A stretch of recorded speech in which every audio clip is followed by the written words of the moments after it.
Welcome to another episode of Called to be Bold. I'm Claire Colwell, your host, and my guest today is my good friend Rachel Greiner in Wisconsin. Rachel is the Education and Programs Director for WELS Lutherans For Life. She is a pro-life speaker, and she teaches a program called Healthy Choices to teens and youth. And that's what I'm really excited for y'all to hear about today is this program. So welcome, Rachel. Thanks so much for joining us. Thanks for having me. So Rachel, I have kids in the public school system. I have a son in middle school and two kids in elementary school. And my husband has a son that is finishing up his senior year of high school. So we're kind of all over the board in this public school system in the Austin area. As you probably know, the Austin area is pretty liberal. And what I've found out as my kids have kind of gotten to the age of being taught a sex ed program in the public school system is that what they're being taught is pretty dangerous sex habits, normalizing abortion, telling students that they can't trust their parents. In fact, if the abortion industry had their way, they wouldn't want parents involved. They want to get to our kids before we do. They want to have these conversations with our kids before we have these conversations with our kids about sex, about abortion, about safety, about self-respect, all these things that we need to be talking about. These are things that our school system is talking about. And you would be surprised, at least I was, very surprised, very disturbed, very offended, in fact, that they are teaching our kids what they are.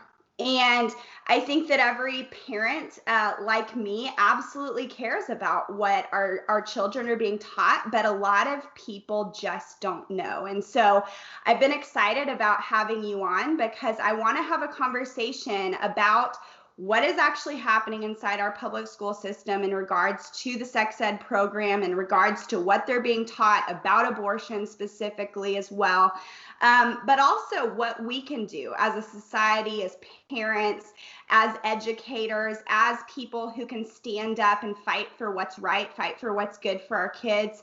And your expertise, your experience as someone who teaches a program like Healthy Choices, I think is very valuable to us in this day and age, 2020, 2021, as things are shifting, as relationships are not quite what God meant for them to be, I don't think. And a lot of times we shy away from having difficult conversations. That's what I talk to people all the time on this show about, is how can we have difficult conversations? And I feel like this is one that people really get stumped on. And so excited to have you, excited for you to share just what has been working for you, what we can do as a society to make this better. So first of all, let's just get to know you a little bit. What do you do? Where are you from? Tell us about your family, all that good stuff. Sure. So like you said, I live in Wisconsin. I actually live in Milwaukee. I love it. It's just the right size of city for me. And I'm originally from Columbus, Ohio, so I'm a diehard Buckeye fan. So I'm loving my college football right now. And a lot of my family's still back in Ohio. So my parents, I have two brothers. Nate, he's down there. And then I have another awesome brother who's over in Detroit.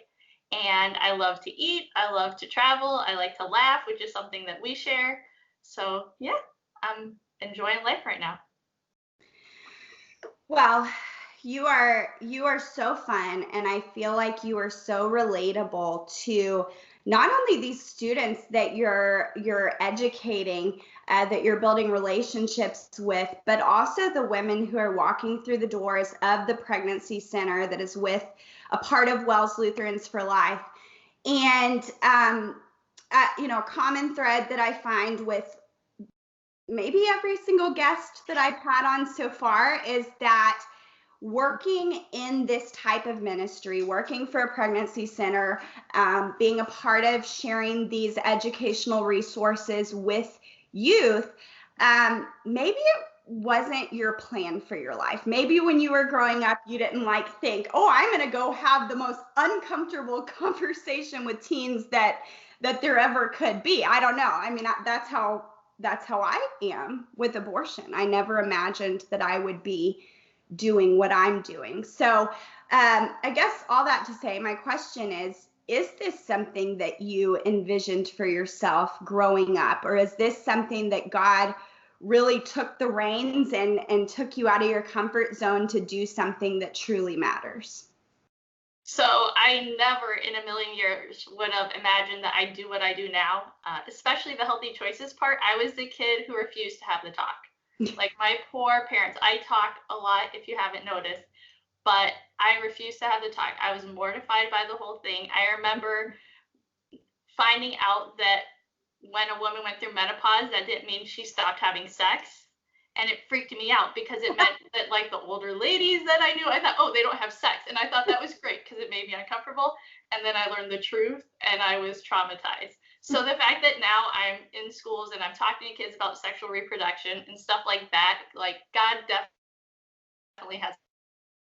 I actually got an ed degree, an art degree, had a teaching license, but like a lot of the people that you speak with, I felt called. In high school, I noticed that we weren't doing anything about abortion, about this huge human rights issue. And so I arranged a pro-life week. And I got to college and kind of the same thing happened. Both times administrations got nervous about what I was going to do. And I started the College for Life group. And then later I ended up doing that on other campuses, getting connected with another pregnancy center, doing a prevention program. And now I've been at WELS Lutherans For Life for about 9 years. And so it's a windy path I never in a million years would have imagined, but I love it. It's good. And it's all given me the chance to see different aspects of the pro-life movement. I even work for a national helpline, and so that's been a real blessing. That's really neat. I get to travel and speak for pregnancy centers, get to step inside pregnancy centers all over the country, and the work that is being done is absolutely incredible. Giving resources and being able to be that bridge for women when they're wondering if there's a way out. They're wondering if there's support. They're wondering how they're going to do this. And so I appreciate so much the work that is being done inside of pregnancy centers. And I know for me, ProLife Work has taken me to interesting places, places that I never imagined I would go, but I'm here for the ride. How has it been that way for you as you've stepped out and been involved in pro-life work? Absolutely. And I know I personally have loved your willingness to just try new things and go new places because that's how I met you. You were speaking up in Wisconsin and you just did an incredible job. Just seeing the way everyone responded was very, very powerful. And so I'm very appreciative that you're willing to travel. For me, South Dakota honestly was kind of exotic or surprising, not because I hadn't gone overseas or anything, but I'm a vegetarian and I'm a bit of a city girl. And so ranchers in South Dakota was not my natural environment, but the people were amazing. South Dakota was interesting, but South America was more interesting. My mom and I actually, we went down to visit my aunt and uncle who were working down there. And my Aunt Mary had this amazing ministry with one of the women's prisons. And so I remember she got us in. My mom runs a center also. And so we did a series of presentations and you give them your passport and you think this is how like the Lifetime movies happen, is the little American girl gives over her passport and the prison is never seen again. But we got through, and then there'd been a riot earlier that week. And so they weren't letting any of the women come out. And so that was a whole ordeal. And so we ended up doing a series of small talks. And I remember during one of them, some other people were in the yard, they got a little noisy. And one of the women who was participating in our talks ended up yelling to them, "Shut them up, we're having a Bible study." And so one of those moments where you're like, I never could have planned this, but I love it. So it's been a lot of fun. Absolutely. It's always very rewarding to be able to step out boldly for things that matter. I would imagine that you see a lot of the fruit of what you're doing there, just when women come back with their newborn babies or send you a picture, write a card years later. Sometimes you don't even know the impact of your work, but it is there, and it is evident through the work of pregnancy centers across the country and through the work of people just like you who are stepping out boldly. So I appreciate so much what you're doing. And I want to talk specifically about this Healthy Choices program that you offer. You are going around to schools, youth groups, you're having conversations one-on-one with teens about things that truly matter, specifically when it comes to sexual health, when it comes to pregnancy, when it comes to abortion, the things that the public school system is talking about, but you're talking about it in a different way. And that's something that I want to highlight for our listeners today, because I think that a lot of people either don't know what their kids are being taught or don't feel like they have another option. And as you and I know, not only are there other options, and there's obviously an option to opt out, which is one of the things I would encourage people to do. I have done for my children as well, is to opt out of the program at your public schools. But also that parents can and should be a part of this conversation, be a part of educating their children and being that safe place where their kids can go when they encounter things like this, when they stumble across something that they shouldn't have stumbled across, or when someone says something to them or does something to them that is not appropriate, and when they have questions about their sexuality, about pregnancy, about abortion. The parents have the biggest role in this when it comes to their children. And so where do you go when you teach this Healthy Choices program? Where are you going to do that? And what are you teaching them that is different than what the public school system is teaching them? Sure. So I would like to think that in my talks, no topic is off limits, we'll say. I always do try to respect the parents, though. Like you, I believe parents are the primary sex educator. And so a lot of times when I'm speaking at a school, we'll pair that with a parent night. They get a letter ahead of time, because unlike a lot of other programs which see parents as a barrier to them, I like to come alongside and equip them. I want to help them. I see them as a partner, because the truth is, even if I'm with a kid every single day, I'm not going to understand them. I'm not going to know them the way their parents do. So I want to help their parents reach out to them. I want to help the parents have the tools so they can have these conversations. And so one of the things we do is I do pro-life talks. So I'll do assemblies, things like that, where we talk about the value of every human life. We talk about fetal development. We talk about what are the resources? What does it look like for a girl to find out she's pregnant and not planning to be? We also have our Healthy Choices program. Usually that's middle schoolers, and it's a 4-day series. And the first day we talk about purpose and identity, because again, if you don't realize that you matter, that you have purpose, that you're made on purpose for a purpose, your choices don't matter. So that's kind of how we lay the foundation. Day 2, we talk about social media and pornography. We know that our sexualized culture is definitely influencing their sexual choices and their identity. So we talk about that. Day 3, we dive into peer pressure, drugs, and alcohol, because again, we know that's going to contribute, especially to their sexual choices, things like that. And day 4 is my favorite day, because that's when we delve into healthy relationships, red flags, and then also some of the consequences of risky sexual behavior.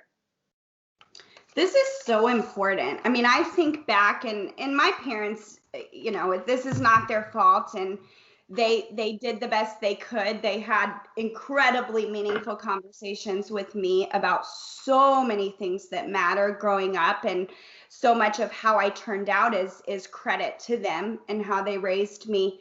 But I will say that the conversation surrounding sex when I was growing up was just, this is what the Bible says. This is God's design for marriage, and so this is what we do. This is what we believe. This is what you as a Christian little girl, this is how you approach sex. And that was it.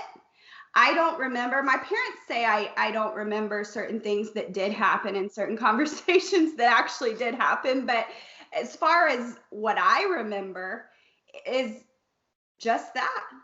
And I can say that I wasn't convinced when I became a 16-year-old girl and chose to lose my virginity to someone that I thought I loved, and someone that wasn't my husband. And it led to other poor choices in my life as a young adult. And so I think it's really important what you're doing, how you're educating people, because we know as Christians this is important and we should teach our kids about the biblical meaning of sex, but it goes beyond that. And our kids are growing up in a culture where there is so much more to talk about than even when I was growing up.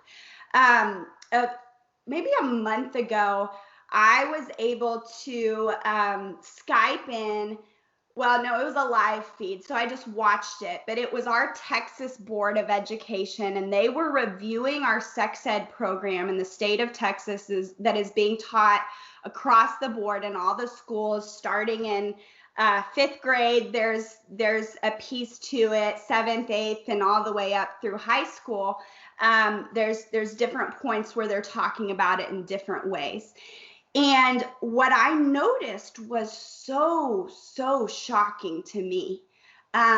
There were members of the board who wanted to get rid of anything positive about an unplanned pregnancy, any choices other than abortion, including taking out information about adoption for a teenage parent who finds herself pregnant. I mean, it was absolutely shocking. Luckily, in the state of Texas, we're a fairly conservative state, so that didn't work. They kept the lingo that we have currently, and I'm very excited about that. But we know that the reality is that across the board, across the country, there are many states who do have this extreme and dangerous sex ed program that they're offering to the students in their schools. And so I would love to get just a little bit of a picture from you about the messages that are being offered or taught to our kids about their sexual health, about abortion,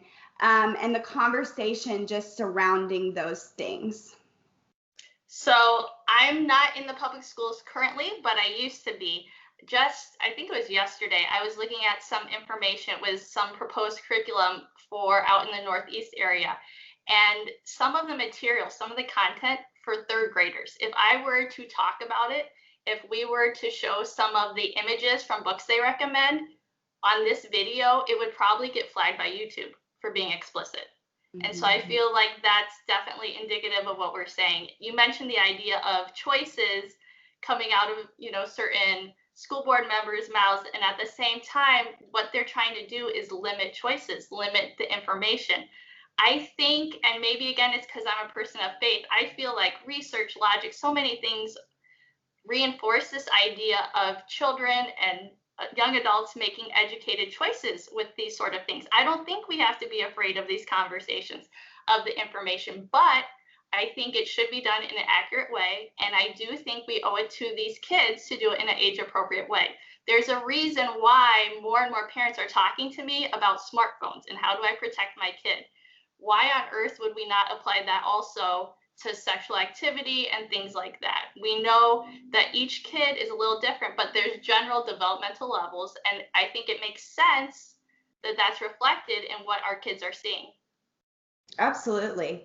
And, the media plays a role in this too. The media, one thing that I just thought of before we get to the media, I want to know what the media is telling our kids and how far that is from the actual truth and what is good for our kids. But one thing that came to mind is this anti-bullying program that is in our schools in the state of Texas. I'm pretty sure it's across the country as well. But the messaging that our kids are getting starting in kindergarten is that we can't bully anyone for anything. everything. Obviously, agree with that. But it goes as far as sexual orientation, as boys going into girls' bathrooms, girls going into boys' bathrooms because they identify as something else, normalizing these behaviors so that we can normalize risky sex behaviors. And I'm sure that you're finding that as well as you talk to parents and kids and get out there and educate people. So similarly to how the school is I would say indoctrinating our kids on these subjects, the media is as well. So what are some of the lies that the media is telling our kids, is telling parents even about their kids, about their influence on our kids, and about what the public school system, well, public and private, because a lot of times private schools aren't talking about this either. What's the media telling them about their role in all of this? So an interesting thing that you had kind of referenced was this idea that our kids are having to deal with stuff we didn't have to deal with until we were adults. It used to be if you wanted, for example, to buy a dirty magazine, you had to go into a place. A lot of times it was put in a brown paper bag, right? Because as a society, we did not want little kids' eyes to see that sort of thing. And that's completely changed with smartphones and things like that. And I love mine. I'm not getting rid of mine anytime soon. I'm not becoming Amish. It's not a good idea. But with the onset of all this in social media, kids can innocently be looking for things and it's out there. It will get them information, pornographic images. I don't know if, hopefully you haven't had to do this, but it's not unusual for a kid's first exposure to pornographic content to happen, by the age of 8 or 9. And so that's one of the reasons I think it's so important for us to be proactive. If, for example, we're not happy with what's going on at our local school, it's important that we reach out to our kids first with the truth so that when they are exposed to those lies from the media, from perhaps an educator, they are able to battle it. You've got to position yourself as the parent, as the expert that they go to first. I also think there's nothing wrong with being willing to look things up with your kids. If they ask you a question, which is the goal, being able to say, you know what, I'm not sure. Let's learn about this together. But the sexualization of children is a real thing going on, and we definitely have to be proactive as a community and with our kids so that they are able to recognize, what are the behaviors that are healthy for me and things like that. And I do want to show respect to those schools that are doing something different. There are wonderful sexual risk avoidance programs out there that are consistent with state standards, that are medically accurate and are effective. And those give students the chance to ask their questions, to get informed with less of an agenda.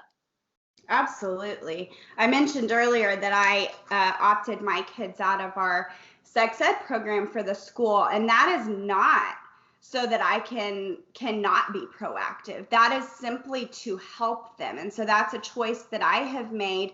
And I am educating myself, learning from people like Rachel. In fact, I'm going to hit her up after this just to learn more about what I can do, how I can continue to have these difficult conversations, but such important conversations right here in my home with my children. So how are you doing that, Rachel? What messaging, what is your program teaching these kids that is important, that is different than what these radical sex ed programs are teaching them? I think that people will be interested in this because as parents navigate how to have these conversations with their kids, if they want to opt them out of a program, if they want to start the conversation in their home before they have these conversations in school, which we know are inevitable. Every single kid in our country is going to have these conversations in school, whether we like it or not, because it's just the day that we're living in. And so what is that messaging? What are the things that you're teaching that are effective, that are truthful, that are actually good for our kids' sexuality, health, and just knowing right from wrong? So one of the nice things is we get to take a positive approach. I think there might be this idea that we need to scare kids into being good, or just say no, as you mentioned. And we get to reinforce, why is this a choice that you're going to be happy about 5 years down the road, 10 years down the road? And so one of the things I mentioned before is it goes back to identity. They are valuable. They deserve healthy relationships. They deserve relationships where the other person respects them, where there's that depth, where it's not just physical. And so that's one of the things we talk about. We're authentic. One of the reasons that we get more into the sexual activity and things like that later in the week is because it helps to build that relationship. So as a parent, if you feel like you're going through a spell where you're really not connecting with your teen, which I think most parents can identify with, it helps to have some of those little conversations about light things that helps build that connection. And that way, when you do talk about these things, you're going to feel more comfortable. And so kids have to be able to ask questions. And I do think that they appreciate knowing why. They like understanding that if, for example, they wait till they're married to have sex, if they graduate high school, these sort of things are going to set them up to be healthier, to have a more successful life, to avoid things like poverty. One of the things we know about this generation is fiscal responsibility, financial health is very important to them. It's one of the reasons if there's grandparents in the pictures, a lot of times boomers and Gen Zs will actually connect because both of them have experienced real cultural change, and they're actually both very conservative when it comes to a lot of financial things. And so we want to reach them where they're at. I think it's not unusual for us to hear a student question and all of a sudden we think, this little fifth grader is asking a question, we think we have to give them a doctorate level explanation. We have to explain everything. And it's so important for us to listen to what are they actually asking? Because a lot of times they're not trying to know every single detail. So it's important that we listen, that we're accurate, that we don't freak out. For parents, a good tip, honestly, is practice in the mirror your not shocked face. If you find your kids looking at an inappropriate picture, or your daughter comes to you in tears saying that one night she gave in and she sent a picture that's a little racy to a boy and now he showed it to his friends, which almost always happens, how do you respond to that in an understanding way? If they don't think you can handle these sort of issues, they're not going to go to you. And the last thing we want is for them to Google this information, because again, a lot of the people creating content don't care about them the way that we do. So we're authentic, we use homework, lots of videos, we keep it light, we do games, because again, we can be comfortable talking about this. There's nothing about the truth that has to scare anybody. What I hear you saying is it's important how we talk about this. Our verbiage, our response, our facial expressions, are we welcoming or not to our kids, to our students, to those around us? So why is it important to change the way we talk about these things with kids? Obviously, we want to be approachable. Obviously, we want to be the safe place that they can turn. So how can we do that? Give us some examples of how you're changing the way that we have a conversation about these things. Sure. So that old idea that it's the talk is terrifying to everybody. And so we don't do that. It's lots of little conversations. One of the, I guess I'll say, benefits of having such a crazy sex obsessed culture is that there's teachable moments everywhere, whether it's a commercial or a YouTube video, or even to go old school, like a magazine cover when you're at the grocery store.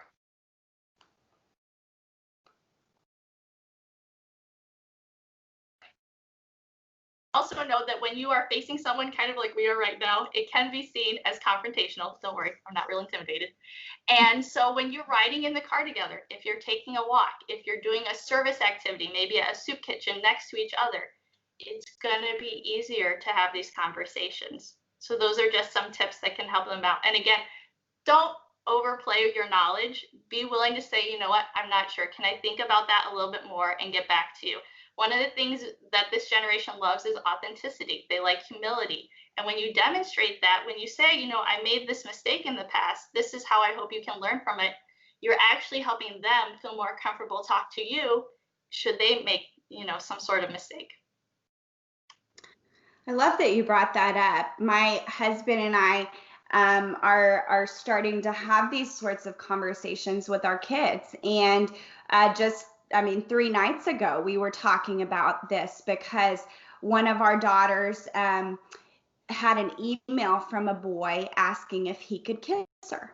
And obviously that's, I mean, in the big scheme of things, it's not that big of a deal, but it was an opportunity to open up a conversation about what that actually means, what that would mean for her, self-respect, so many different things, safe habits, so many things for a little girl in elementary school. But I can tell you that as a parent, I never imagined I would be having these types of conversations with my elementary school kids.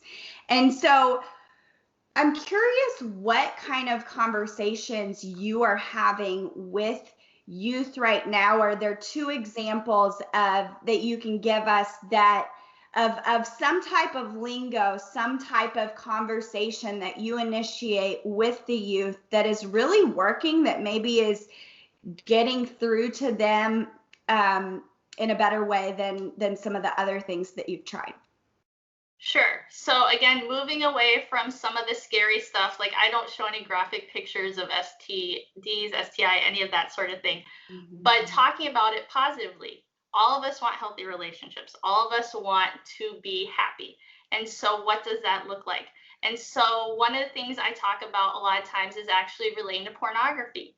And so we know, religious and non-religious people agree, porn addiction is a real thing, and it's an epidemic, and it's affecting families. We know that a large number of divorces cite that as one of the reasons, and we know that it's not something only happening to the adults. And so I think of a young man that I was speaking at his school, and again, we try to create a place where people are respectful, where they can be open.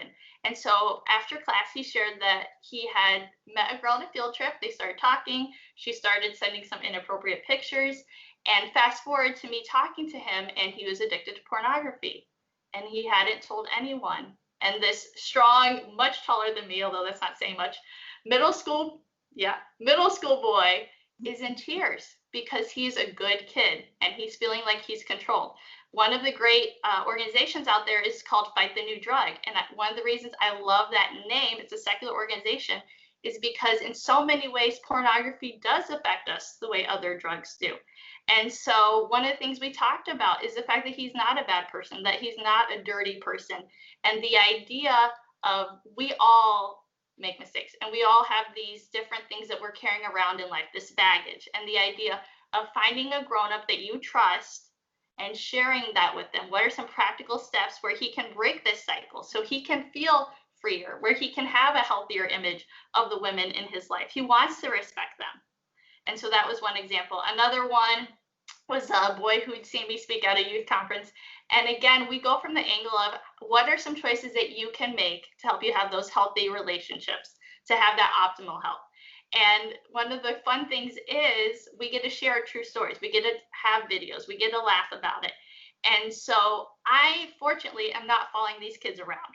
After I leave a school, we might text some, but I'm not following them around. I'm not going to a party like a creeper and telling them, don't talk to that girl, don't have that drink. They are the ones who are making these choices. They're the ones at this critical season of life. So what are the skills that they're going to need to be successful? What are their goals? If the moment when someone's pressuring them is the first moment they think about where they stand on some of these things, whether it's underage drinking or sexual activity, things like that, it's not going to work out well. So how do we get them to think about what are their goals? How will some of these choices affect their goals? How can they be proactive? What are some boundaries that are going to help them? How can they say no to certain things so they can say yes to other positive things? Does that make sense? Yeah. So instead of the scare tactics and, don't do it because I said so, we get to show them, this is some research that says if you make these choices, you're way more likely to have a healthy relationship. You're way more likely to be successful, things like that. This is absolutely incredible. I mean, I wish I could just take everything you said and have you come say it to my kids. But what I realize when I say that is that my natural instinct is to want someone else to do it for me. But that's the problem here, is that we are relying on other people to teach our children these things, that when we ourselves can equip and educate ourselves to have these conversations with our kids, so that we can be the safe place that they turn, so that they can feel empowered, as you mentioned, to make these healthy choices that will be healthy in the long run as they grow up. And so, what is the parent's role here? I mean, what can a parent do that wants to have these conversations, that is fed up with what is happening in their school system, that has felt like they don't have a choice in their kids' sex ed for so long, or maybe has been completely silent because they don't even know where to begin? What would be your advice, your takeaway, your encouragement for parents that are listening today, that are ready to take the leap and start talking about this? So again, I just love hearing parents that are passionate and want to be proactive about this, because that's huge. Parents, I think, can oftentimes feel like they don't have the influence on their kid, or that their smartphone is more powerful in the messages that their kids are getting. But don't underestimate the parent's impact, especially a parent like you who's involved, who loves their kid. So even if you feel like, oh, am I too late? It's never too late to start talking about this. Now's a great time.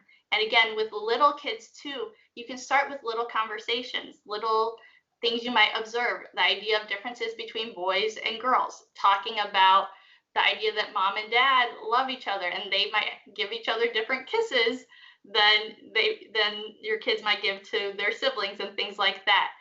So you can start doing it in an age appropriate way. I'm going to share at the end of this video, we'll have the link for a page that I'm going to provide with lots and lots of resources, especially if a mom is feeling a little hesitant to talk about some of this. I think it can work really well to give your child a book to kind of reinforce what you're saying.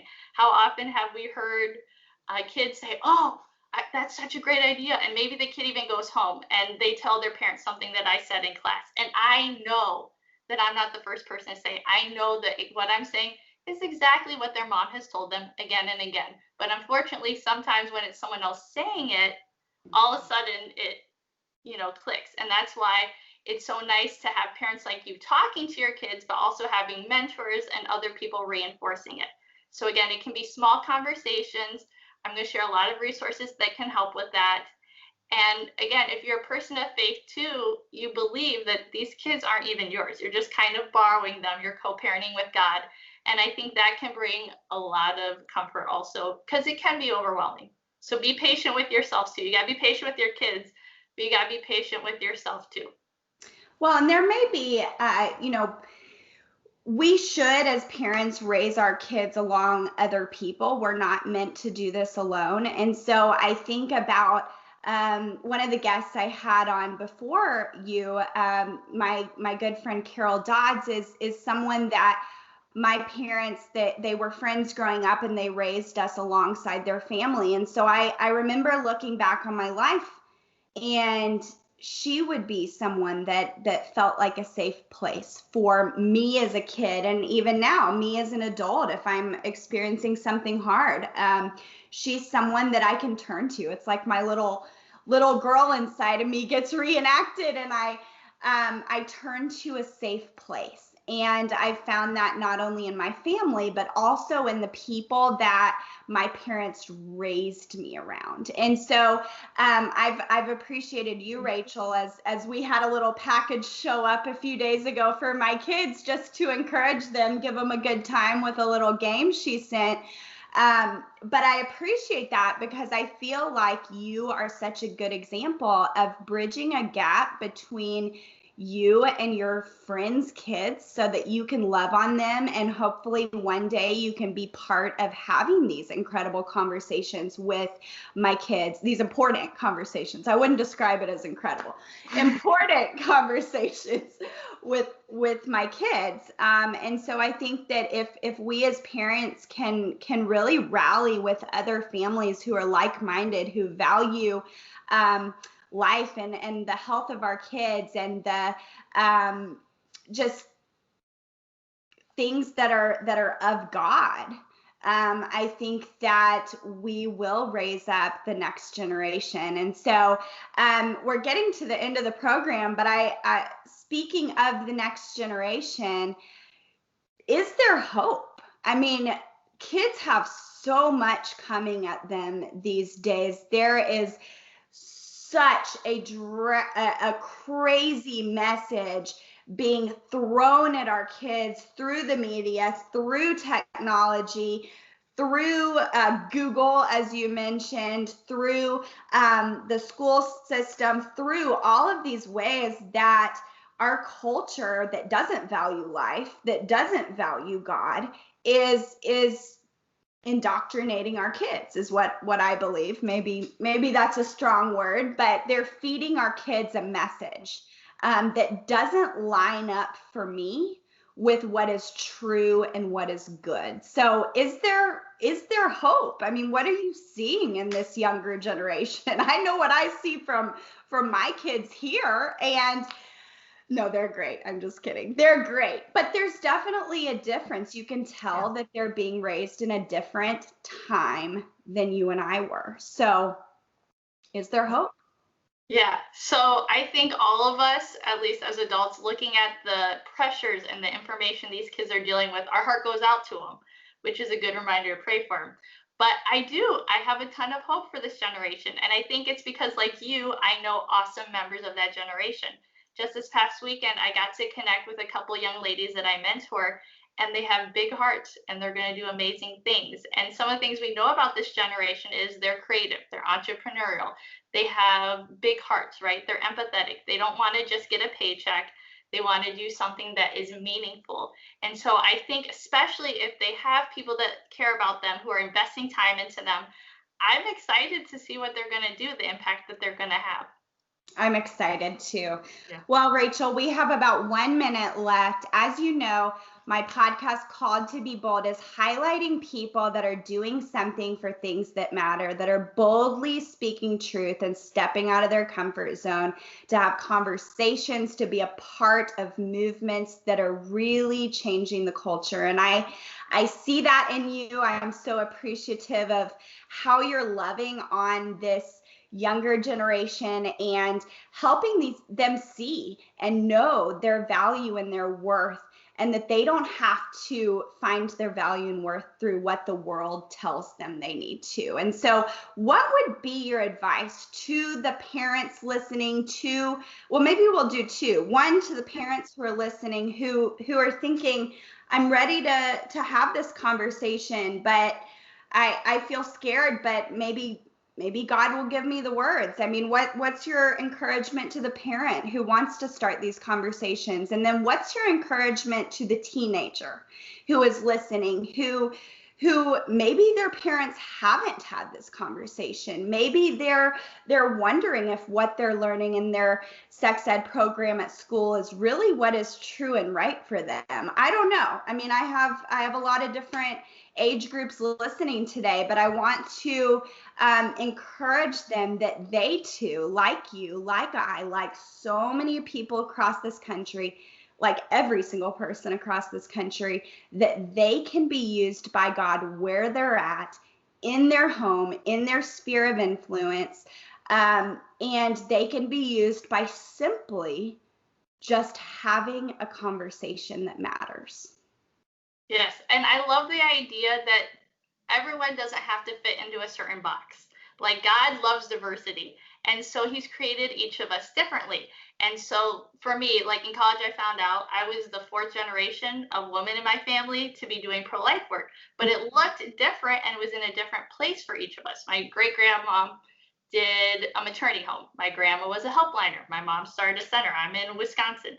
And so in the same way, each parent, each teen is going to have their unique gifts, their own style, and they're going to have, like you said, their own sphere of influence. So resting in that, think about who you are, and being confident in that identity, and being confident that Christ is going to walk with you. He wasn't surprised. There's no situation where he's going to be like, I did not see that coming, right? He's going to be there with you, and you're going to get through it. And at least for me, with so much trying to get our attention these days, I've definitely look back and wished I'd spent less time watching Hulu or Netflix or Amazon Prime. But I've never regretted having those meaningful conversations or speaking up about something that matters. And so I think it can be tricky to get started. So just come up with that one step. What's your one manageable, bite-sized next step in doing that? I'm going to tell you what my next step is. Since you're encouraging everyone else, you're encouraging me too. Thank you. So my kids went back to school, let's see, maybe 6 weeks ago or so. And so in the morning, I have drop-offs to 2 different schools. And then in the afternoon, I have drop-offs to 2 different schools. And so all in all, I am in the car with my kids almost 2 hours every single day. And so instead of looking at that as, oh my gosh, which I did for a few days, I was like, how am I ever going to do this? I mean, 2 hours of drop-offs in the opposite direction. What a pain in my butt, right? But then I realized I can either look at it that way, or I can look at it as an opportunity to have conversations with my kids, to be present in the moment and to love them well. And so every day I kind of try to push towards having that attitude of this is an opportunity. And so now I have another opportunity. I can use that 2 hours every single day to just have little plugs about who they are, about their value, about the things that we talked about today. And if I'm a betting person, I would guess that almost every single parent that is listening today could say the same thing, that they have that time in the car, and it's an opportunity to be an open book and to be the person, crafting yourself into the person that your kids can truly turn to when they're having questions, when they're dealing with the things that we talked about today. So I appreciate your encouragement, your shove in the right direction for me. I, like every other parent, feel a little nervous about these conversations, but I think that when we feel nervous, it's a nudge in the right direction, because it means that we're going to be a part of something that truly matters. And it absolutely matters that we have these important conversations with our kids and with our students and with people around us that we love and care about. So thanks for joining us, Rachel. It's been awesome. Thank you all for joining us on Called to Be Bold. As you know, I will highlight another guest next week who is boldly stepping out of their comfort zone for things that matter. Don't forget to subscribe on your favorite podcast channel. Have a wonderful week. God bless.